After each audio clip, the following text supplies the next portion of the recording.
I am Jenna Bosonko, and this is Qtv News, coming to you live from our studios along Caraba Avenue. Thanks for joining us. Before today's bulletin, here's an address to the nation by His Excellency the President. Let's take a listen.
Fellow Gambians and residents of the Gambia,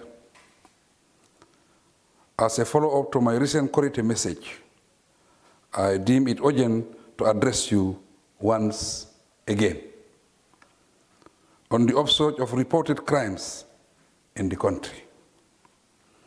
It is obvious that my government has exercised much restraint since 2017 to allow Gambians and residents of the Gambia to enjoy their fundamental rights and freedoms without interference.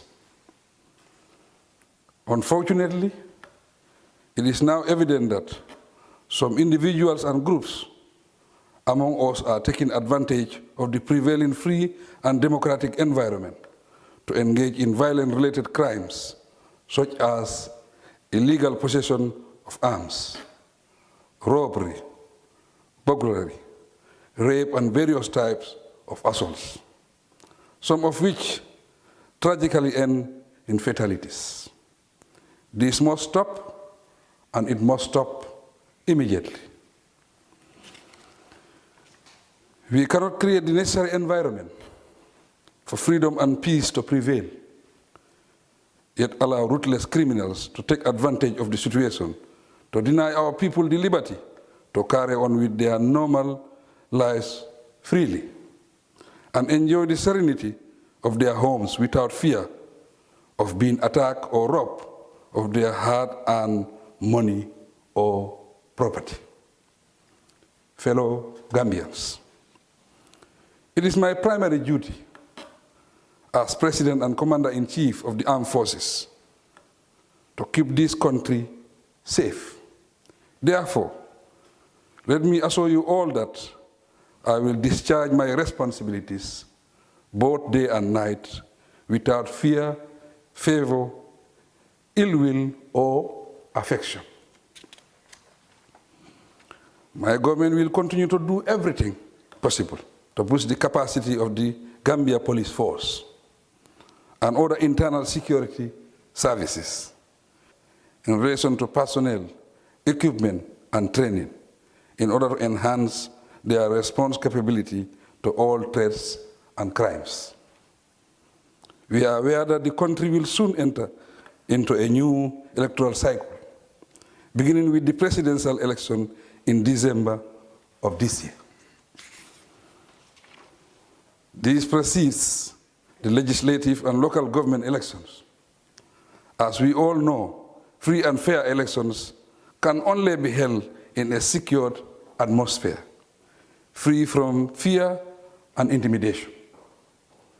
Accordingly, I call upon the requisite organs of the state, the judiciary, legislature, and the media to play their roles and complement one another to nip the surging crime rates in the bud.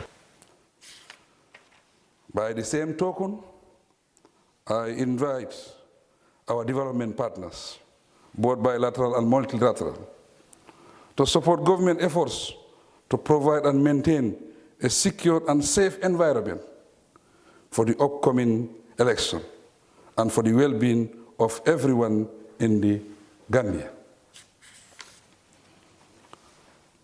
As a final warning to the criminals and the bandits in our midst, I hereby order the National Guard unit of the Armed Forces to be on standby for deployment when needed, to assume police duties as provided for under the National Guard unit police duties regulations.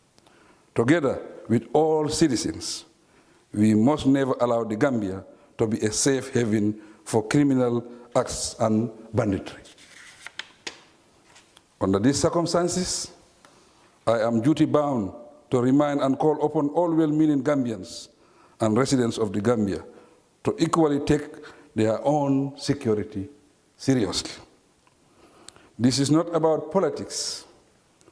Crime is not a political matter and therefore should not be politicized. Let us join forces to eliminate crime and expel all criminals from our communities. I advise everyone to be vigilant and to report suspicious activities discovered either within your neighborhoods or on the streets. Good citizens readily and willingly support law enforcement officials and even lend them a hand where necessary during their operations. The least we can do is not to obstruct them in any way. I urge you further not to harbor criminals in your homes or try to assist in covering their crimes.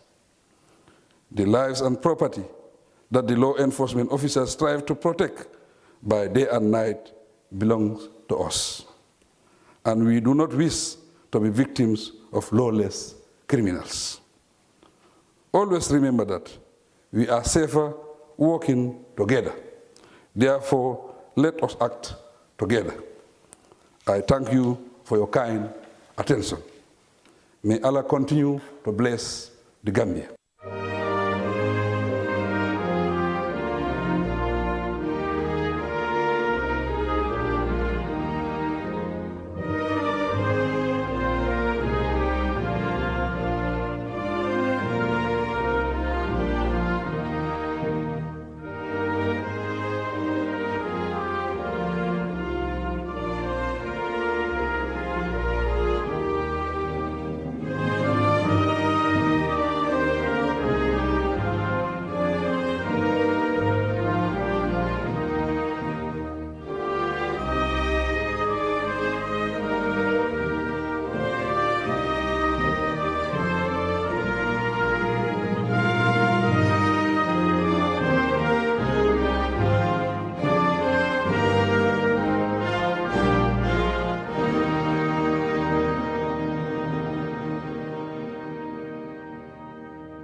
President Adama Barrow there on national security issues. He orders the National Guard unit to be on standby to be deployed. Now here are the main local, international and sports news headlines.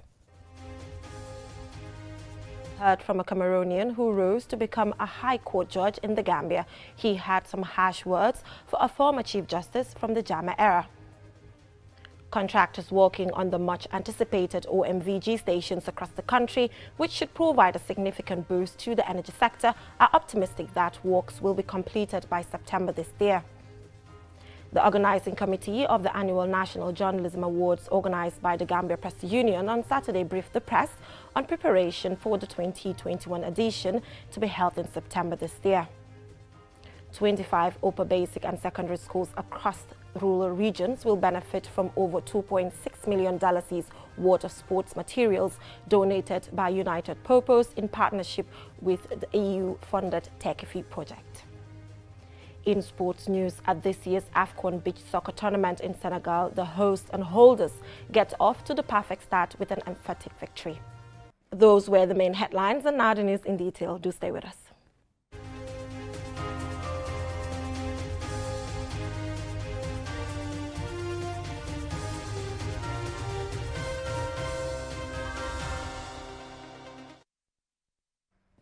Thank you for joining us. Former High Court Judge Justice Emmanuel Nkia, a Cameroonian rather, on Monday appeared before the commissioners of the TRRC via video link to testify on his work in the Gambia during ex-President Jammeh's regime. Nkia described Emmanuel Agim as the worst Chief Justice during Jammeh's rule. Babakar C has the rest of that.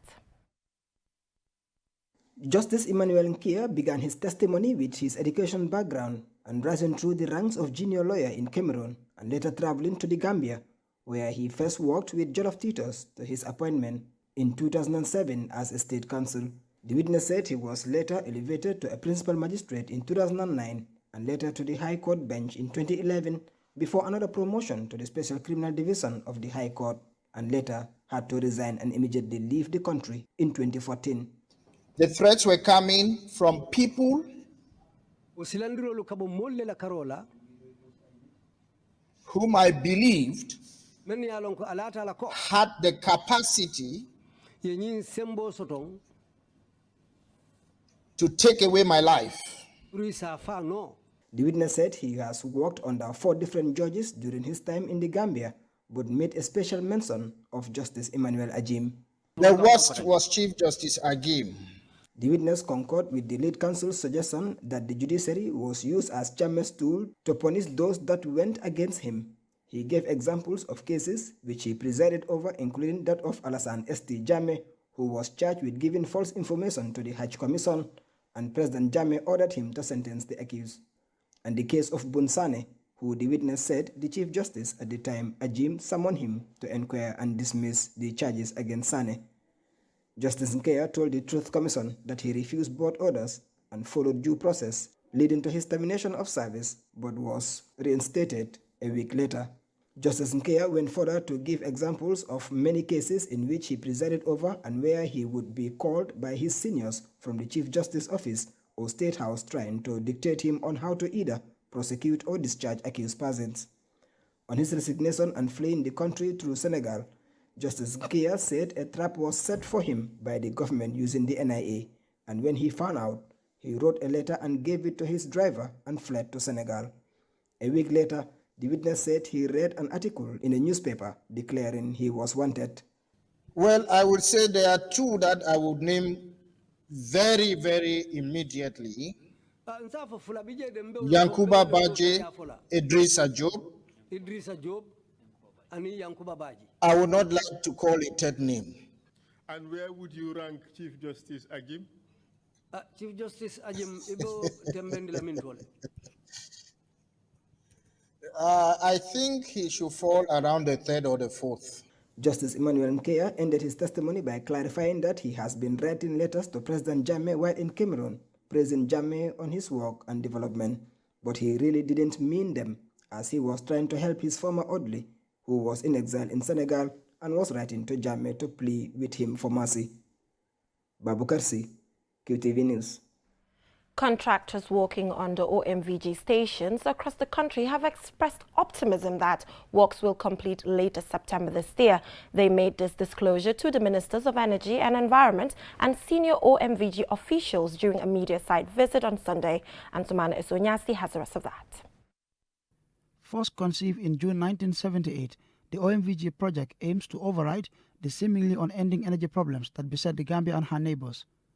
Launched in the Gambia in February last year, this massive interconnection line energy project, costing a whopping $1.1 billion, is also being constructed across neighboring countries, Senegal and the 2 Guineas, Bissau and Conakry respectively. During the visit to the various project sites, journalists saw firsthand the physical progress of the project. Among the sites visited were Brikama, Kanfenda, Ndemban and Soma.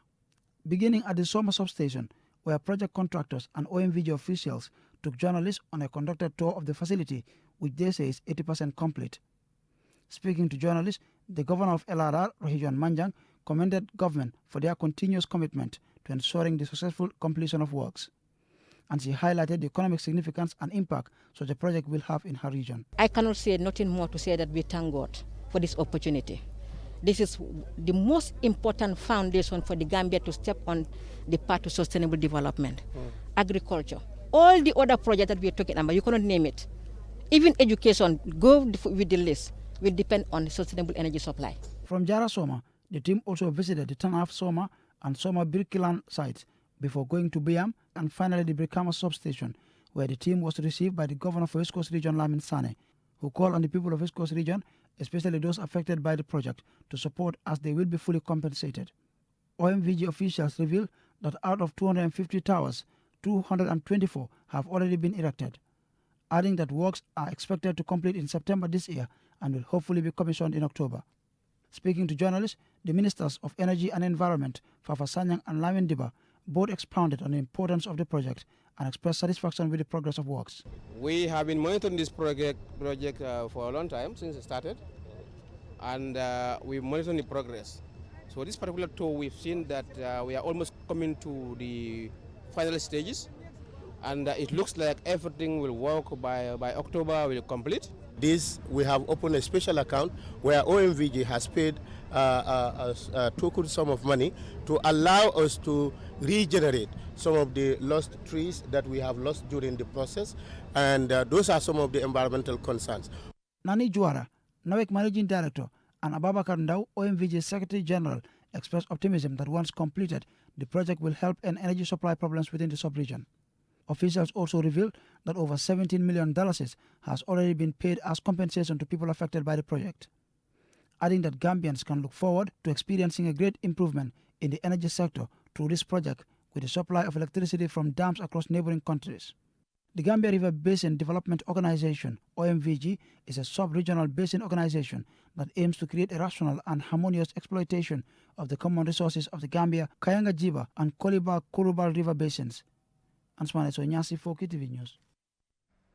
The organizing committee of the annual National Journalism Awards, organized by the Gambia Press Union, on Saturday briefed the press on preparation for the 2021 edition to be held 3rd September this year. Alusise has the rest of that.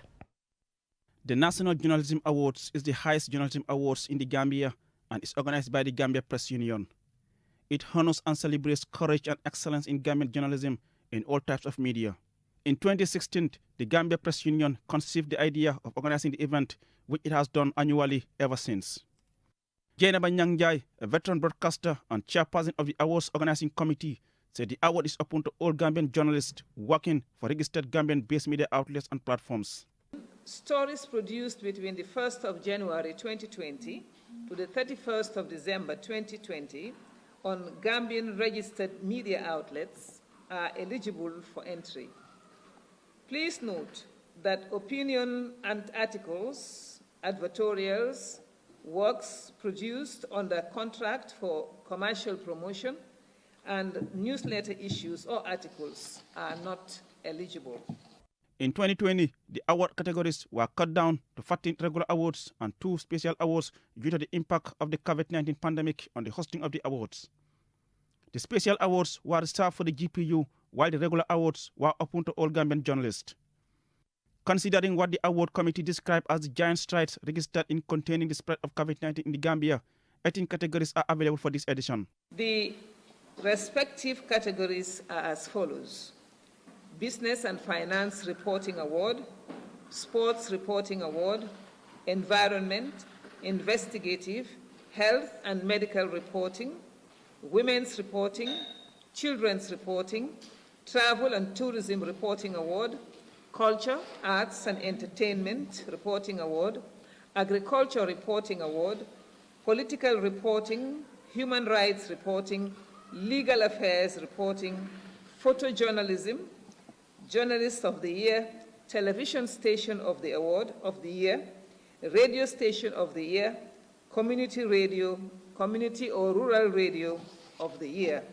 An independent panel of judges who must be independent media experts with high degree of integrity will be identified to scrutinize the submissions from journalists. The judges will look at accuracy and relevance, grammar, style and presentation, the impact of the story, and creativity and originality. The committee calls for support from public and private institutions for a successful event. Reporting for Qtv News, I am Aliou Cisse. From that story by Aliou Cisse on the GP Awards, we will now take a commercial break. Still to come, we have more local news stories. Do stay tuned. Your favorite mobile service has done it again. Now you can buy cash power with your Q Money account free of charge. Yes, you heard me right. for free. Nothing is cheaper than free. So start buying your cash power from the comfort of your homes with unbeatable services QMoney has to offer. With QMoney, life is easy. Visit your nearest QMoney agent to cash in or call customer care on 133 for more information. Don't forget to wash your hands with soap after handling cash. Stay home, stay clean, stay safe. QMoney, Sunyu Kalpe. We innovate, others follow.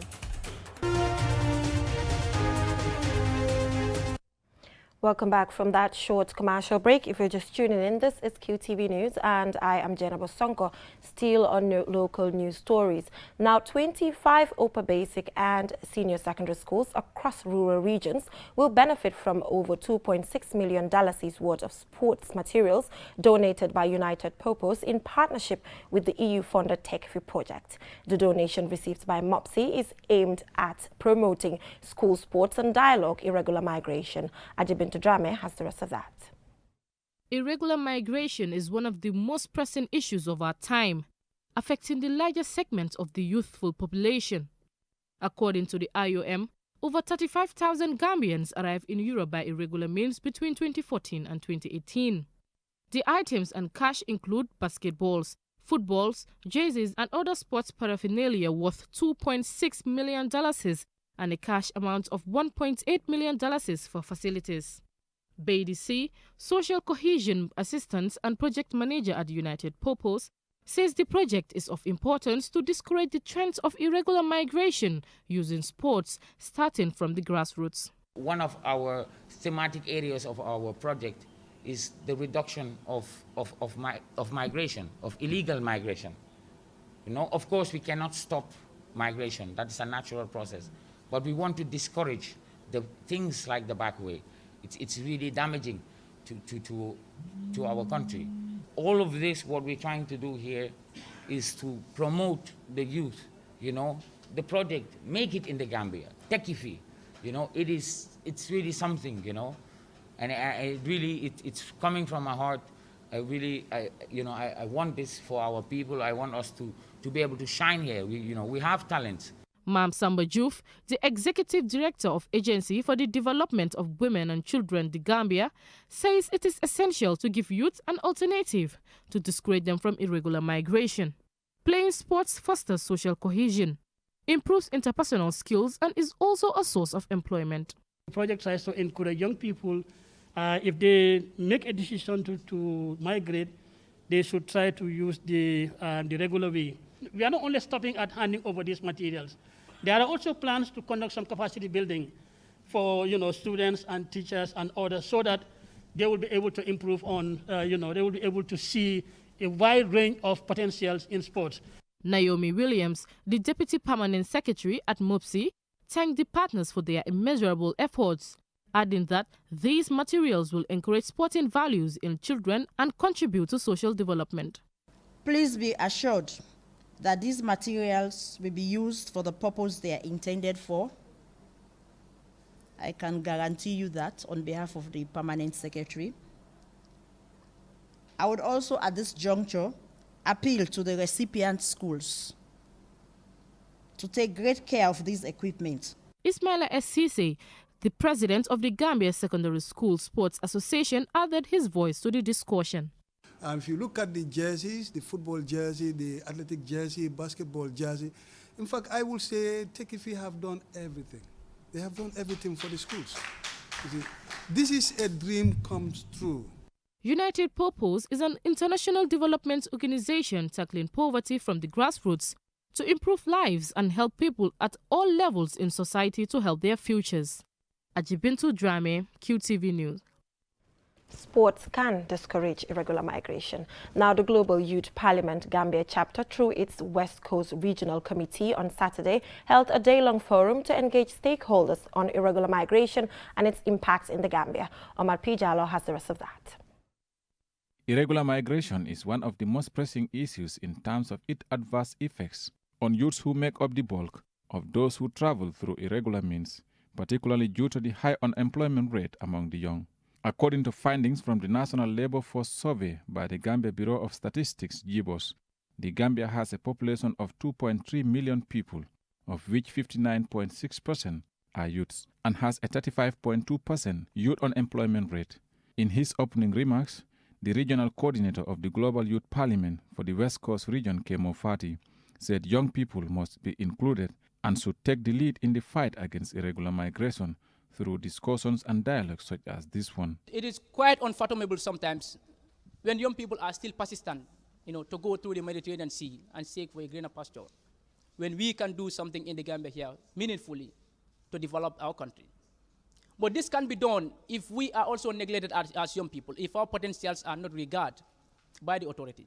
Addressing the effects of irregular migration on Gambia's diplomatic ties with Western countries, the Director of Diaspora at the Ministry of Foreign Affairs, Musa Kamara, said from 2014 to date, over 40,000 Gambians arrived in Europe. However, according to IOM, over 35,000 Gambians arrived in Europe by irregular means between 2014 and 2018. Kamara adds that despite overseas remittances accounts for over 20% of our GDP, irregular migration can lead to Western countries imposing visa sanctions on the Gambia, adding that deportation of migrants have a direct bearing on our country's security. The effects of irregular migration and its impact on Gambia's diplomatic ties with Western countries are multidimensional depending on the degree of cooperation, which is sometimes driven by lack of mutual trust. The Director of Employment at the Ministry of Trade, Basiru Seka, spoke on the impact of unemployment on Gambia's economic development. I wish to congratulate the Global Youth Parliament, West Coast Region, and its partners for initiating this laudable activity. I finally want to assure you of the Ministry's support to attain all the set goals and objectives. On the role of GYP members in improving the status of the society and reintegration modalities for returnees, Baba Sise, Country Coordinator GYP, and Panjai Project Assistant IOM respectively, both believe unemployment is the leading factor for irregular migration. While calling on the government to create job opportunities for youth, they urge young people to take up entrepreneurship as the most sustainable approach to end irregular migration. Reintegration in itself is a complex case. GYP, as a youth group that is very much concerned to the life conditions of youth, including migrants. The Vice Chairman of the Birkama Area Council, Ismaila Jallo, and the National Assembly Majority Leader, Keba Kebaro, both applauded the GYP and called for a budget line for youth programs in the next budget for 2022. GYP is an independent non-profit, non-partisan social organization of young emerging leaders in more than 60 countries around the world, with its headquarters in Nepal. The organization focuses on promoting youth political leadership, entrepreneurship, peace building, good governance, democracy and constructive dialogue, policy formulation, sustainable peace and equitable development in pursuant to the UN Charter. Reporting for Qtv News, I am Omar P. Jallo. From that story by Omar P. Jallo, we will take another short commercial break. Do stay tuned. 6 months before Gambians will head to the polls. Gambians voted for democracy in 2016. Those in authority. Right. You are an institution as a political party. These things can never be on record. I could recognize individuals who are from the Senegalese region coming to the Gambia to vote. It's too late. What do you mean it's too late? Pay $25, just come and give it to the person. The alcalde without knowing whose name is going to be written on that document. That we are using the old law to do the registration. Very well. What are you going to do differently? They were bribing individuals to vote for them. For me, I'll put this as a policy of deception and opportunity. Insiders in the NPP and give me information. No, whether you shot yourself on the foot or on the head, I don't know. So you guys need to help me here. These are just speculation. They are already fired. They fired themselves. State of Affairs, airing on Tuesdays at 9 p.m. on QTV. Welcome back from that break. If you're just tuning in, this is QTV News and I am Jenna Bosonko. Now, the former Director of Health Services and now the Chief Executive Officer of Buyam General Hospital has spoken about maternal deaths and the fatal consequences of people refusing to donate blood. As Babakar Sise reports, Dr. Cham also gave startling statistics of the prevalence of road traffic accidents on the South Bank Highway. Babakar Sise has the rest of that. Donating blood is voluntary and saves lives. Millions of people around the globe need blood transfusion each year, including the Gambia. The lack of a robust community participation in donating blood in the Gambia has compelled some to turn to social media seeking donors. The CEO of Buyam General Hospital has revealed the challenges hospitals face in convincing people to donate blood, sometimes causing deaths. The blood is not something you get at the supermarket. Somebody must donate you blood. Now, if the blood is not donated, I'm seeing in social media, every time people posting that a woman is in this hospital, need blood and need donation. We should not have reached that stage. We should have a blood bank system where people voluntarily go and donate blood. But nowadays, if you tell somebody donate blood, he think otherwise. Said if you donate, he himself will die or what. I've seen a husband who said he cannot donate the wife until the wife died. What is more dangerous than that? On maternal deaths registered in the hospital in 2021, this was the unfortunate incident that happened. In Buyam here, the whole of the first quarter of 2021, we have not registered any maternal death. Yes, in April we have a maternal death, but that could be understood. Somebody who have a problem and the relatives did not allow the woman to come over to healthcare facility. You know, we cannot do anything on that. She came very late when it is already late, and before they can do anything, she died. Dr. Cham urges his fellow doctors to come out of their comfort zones and serve people in rural Gambia. Imagine, in Buyam here, you have only one doctor who does cesarean section. He has a right to go to Combo, to go and see his family. Now, if he goes to Combo, what will happen? 90% of the doctors are staying in Banjul, Serakunda, within these places, because that's where you can do private practice. So do we not address those things? Does the rural people don't deserve doctors to be there to serve them? I like to say what people would not want to say, but this is the fact of the matter. At the launch of the National Road Safety Strategy in November last year, the Minister of Transport, Works and Infrastructure by Lamin Job says from 2018 to date, the prevalence of fatal road accidents is quite worrying and most of them occur in the West Coast region. His assertion is also confirmed by Dr. Cham. This hospital is serving a very important role here. Road traffic accident is very common in this road. 2020 alone, we registered 103 three incidents of accident involving 335 people, with 9.6% of them dead. So, when an accident occurs in this road, the next place they run to for help is this hospital. So don't say it's in the rural area. We don't develop it. Anybody should chip here, because once you are using this road, you are at risk. Dr. Cham advocates the setting up of an efficient and reliable blood bank system, urging people to volunteer and donate blood to help save lives of anyone who needs blood. As the American blood donation drive has it, one day the life you save may be your own. Babakar Sise, Qtv News. Donate blood to save lives. Now on to some sports news.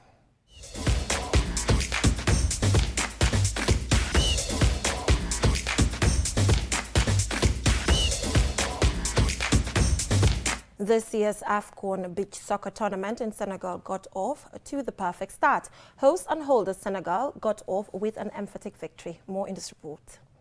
Senegal trounced Uganda 5-1 in the opening match, which saw great skill, power and passion from the home crowd. Fans turned out in their numbers and were not disappointed with the action, as their team brushed aside Uganda, who must have wondered what hit them. They seemed certain to qualify from Group A, which has 3 teams. In Monday's Group A match, Uganda featured in another high-scoring affair and emerged 4-3 winners over Tanzania.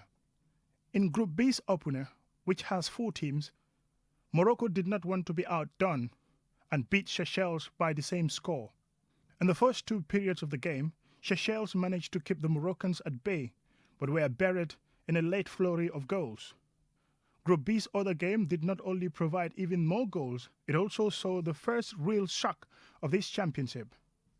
Much fancied Egypt and Mozambique scored 12 goals, with the Mozambicans emerge winners in a 7-5 scoreline.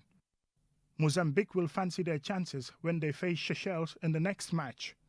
Egypt will next face fellow North Africans, Morocco. Mamadou Gajaga, QTV News. Before we end this news bulletin, let's take a quick look at our main stories. TRRC commissioners have heard from a Cameroonian who rose to become a High Court judge in the Gambia. He had some harsh words for a former Chief Justice from the Jammeh era. Contractors working on the much-anticipated OMVG stations across the country, which should provide a significant boost to the energy sector, are optimistic that works will be completed by September this year. The organizing committee on the National Journalism Awards, organized by the Gambia Press Union, on Saturday briefed the press on preparations for the 2021 edition to be held in September this year. 25 upper basic and senior secondary schools across rural regions are getting over $2.6 million worth of sports materials donated by United Purpose in partnership with the EU TRRC-funded project.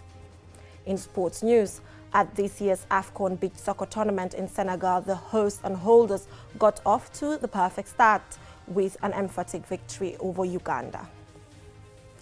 Before we end this news bulletin, we have an information just in. Tomorrow is a public holiday marking Africa Day. Well, that is all we have for you in this edition of QTV News.